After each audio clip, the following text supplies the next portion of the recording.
Yeah, welcome everyone. Today we'll talk about how to prepare for natural disaster in this very short video. So exactly, natural disasters are waiting to happen. No matter what we do, no matter how well we are prepared, it will always catch up unguarded.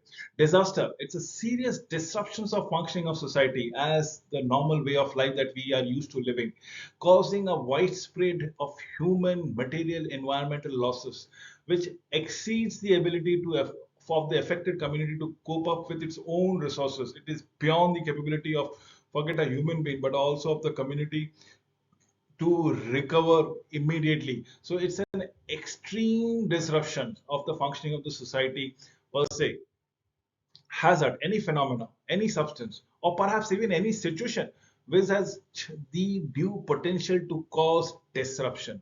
Remember, phenomena, substance, situation beyond the community uh, resources, it creates a disruption. The normalcy has been usurped altogether.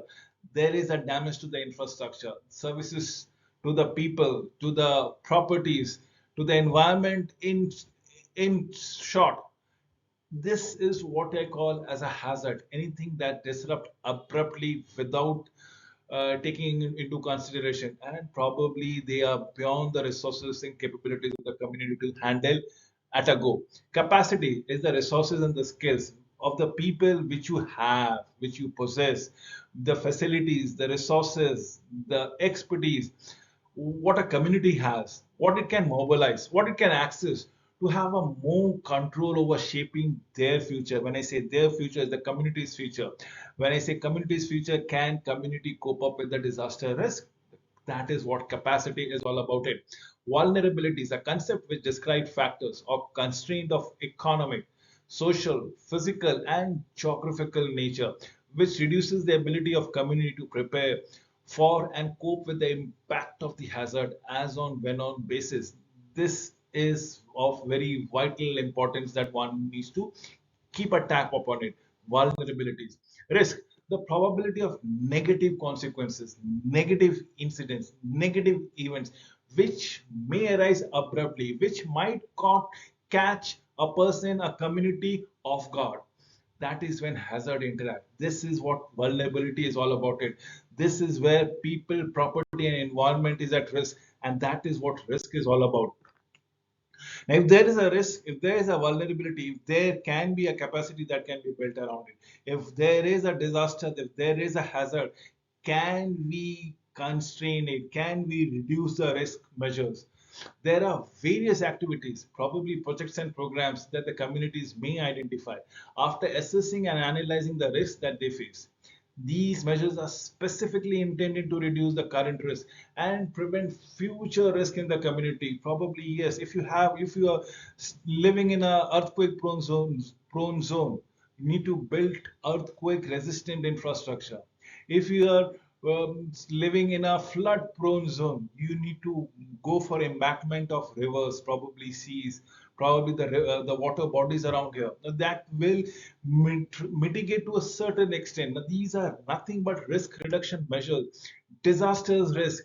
What is disaster risk is something which I keep on telling it to you. Risk is the percentage of chances that of happening and the quantum of losses that it can lead to.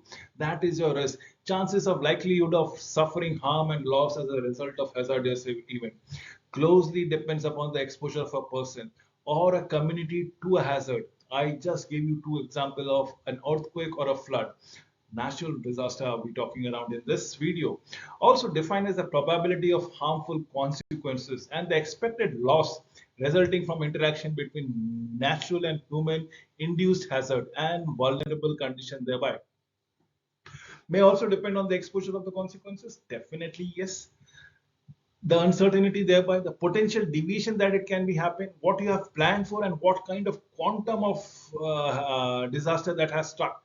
You need to understand the risk is, remember, the probability of happening and the losses that it may incur is what your risk is all about it. If the probability is 100%, you have to mitigate your losses. If the probability of happening is 40%, probably you can take a little bit of a risk for the loss around here.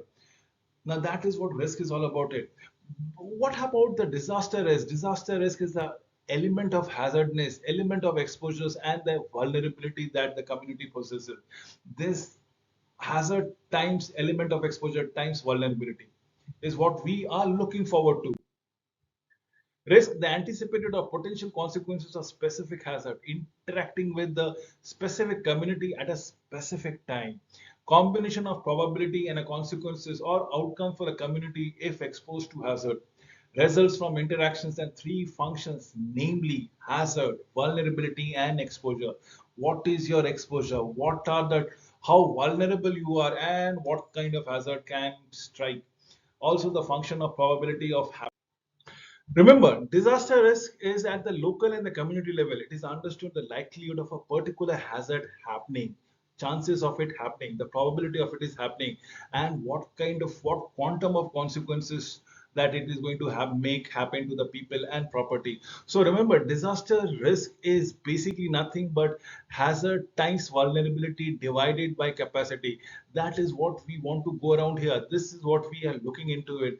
Disaster risk, the hazard, the probability of happening it, and the vulnerability it can strike with you, right? Divided by the capacity for you as in your community to help and mitigate such kind of disaster. That is what disaster risk is all about it. According to UNISDR, United Nations International Society for Disaster Rehabilitation, it is a participatory process to assess hazards, vulnerabilities, and capacities of a community. Thereby, that needs to be understood. It is the capability of the community to come together and avert or come together and work so as to mitigate those disaster or casualties that might have happened, the emergency that might beckon. Vulnerability assessment is identify what elements are at risk, the causes of their vulnerability. So you need to understand what happens and how vulnerable are you. Is it the loss of life, properties, both environment, your flora, your fauna that might get deteriorated? Include physicals, geographical, economical, social, give come what may. It can just complete infrastructures, complete the framework of the society might get disrupted. This is what vulnerability is all about it. Capacity assessment is your resources and coping strategy. When I say yours, it is the community's resources and coping strategies that needs to be identified. Risk analysis enables the community and the local authority to understand the potential impact of various hazards event. Involves the development of risk scenario based upon the information of the hazards, their frequency, their and intensity, and the elements at risk. Identify what kind of hazard will have on a various at risk element, such as people, such as houses, such as crops, such as building, roads, schools, you name it, and you have it. Element at risk is physical, social, economical, and environmental. What is physical? Facilities and services. As in physical, what you might have hospitals, you might have community centers, you might have schools, you might have railway station, you're in airports, bridges, you name it. These are your physical facilities. So social is your number of people living, accessing the community services, the household. Economic is the livelihood. Why people are staying together? Definitely to earn a livelihood. What are the means to a livelihood? As in jobs, equipment, crops, farming, livestock. Environmental are the natural environment that we go around it.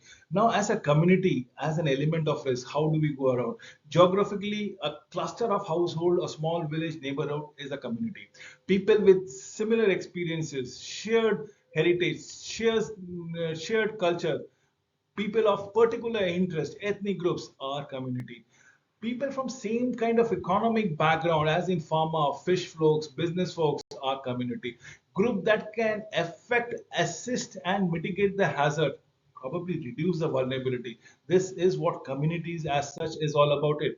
Essential component in determining risk. Hazard occurrences probability is the likelihood of experiencing a natural and technological hazard at a definite location of a particular region. Quantifying them or probability of chances of it happening around here is what the magnitude is all about it. That is the essential component of determining risk. Other element at risk is identifying and making who all will be impacted. how worse they will be impacted upon it. What can be done so that to mitigate such kind of impact? These are the elements that are at risk. So remember the probability of hazard happening and what kind of impact. This is the essential component. What about determining risk is your vulnerability, how vulnerable you are. So if for example there's a flood happening in my region, perhaps if I say as a my example, my region, and I am a farmer. If the flood happens and my livestock and farm stock goes down the drain, absolutely it got vishwasses. Can I again begin farming the next year? Will I be able to sustain myself for the next year? That is the question. That is how vulnerable I am.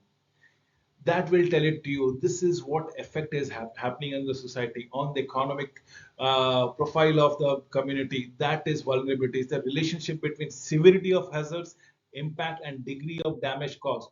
Loss management, pre-event and post-event. This are the two events: pre-event and post-event. What are the actions that take place? What are the losses that happens in terms of human, structural, and economic aspect? Pre-disaster loss management, areas, activities focusing on reducing the community vulnerability to hazards. Actions include improving the resistance of physical structure, such as school buildings, developing improved safety plans for occupants, increasing and diversifying the networks of social support mechanism available to communities in the threatened area as such. Let us look about the loss management, pre and post disaster action, designed to keep the losses at the minimum of human, structural, and economical aspect. Post disaster loss management focus on improving the emergency responses, broadening the range of support given to the victims that include facilitations of relief, delivery, and stimulating a rapid recovery per se. Effect of disaster can be categorized as human or biological, social or societal framework, physical as in properties, psychological as in PTSD, post-traumatic stress disorder. People get psychologically shifted and their confidence is shattered for long. Absolutely. Economic, environmental degradations, definitely the lifestyle that you are happening, the environment might changes altogether, and the political impact of disaster as the case might be. So what are human and biological is high incidences of diseases within the community. It can be dengue, it can be malaria, it can be COVID that comes around it. Human capital accumulation positively affects economic growth. Social impact. Remember, certain people are left physically disabled. Now, this is what is something which goes wrong. And then there are people who are left untouched physically, but mentally or psychologically they are changed. For example, PTSD, as in post traumatic stress disorder. Children, young people, and the elderly people are particularly affected. Weaker section of the society are particularly affected. In fact, their confidence is shattered to a long extent. That increases dependency, that decreases appetite, clinginess, and probably all other kind of instabilities creeps in. Physical or material effects, people suffer. Poor people are the most vulnerable. They are not able to cope up with such kind of calamities, such kind of disaster, that they, because why? Because they don't have enough backup plans in terms of life saving, in terms of other economic activities. They were dependent, but once this calamity strikes, once this crisis happens, once this disaster strikes, in fact they become a rudderless boat. They do not know what to do and how to do around it. This is because of the damage in the physical and material impact that comes around it. Psychological effects have already been stated as far as post traumatic stress disorder. People are changed forever. Their confidences are at the lowest brink. Their ability to come up, their ability to strike back becomes much more less. Their sharpened skills, their thought processes gets impacted. People suffer from anxiety, grief. They have sleep disorders. People have nightmares. This is why, because of the psychological effect of the confidence that has been battered time and again because of the crisis or the emergency, or perhaps even the disaster. Economic effect is a very complex issue. Remember, the poor people is the most vulnerable. They are Their livelihood is taken once and probably for all times. Whereas rich people might be able to mitigate, come up with some kind of survival technique, but the most weaker section of the society, it is a difficult ask for them. Their cope mechanism, the risk assessment, the frequency and intensity to disaster has gigantic effect. Remember, the poor are, as always, at the face saving losses. Absolutely. In fact, face saving losses even happen to a middle class economic people or even the high end people.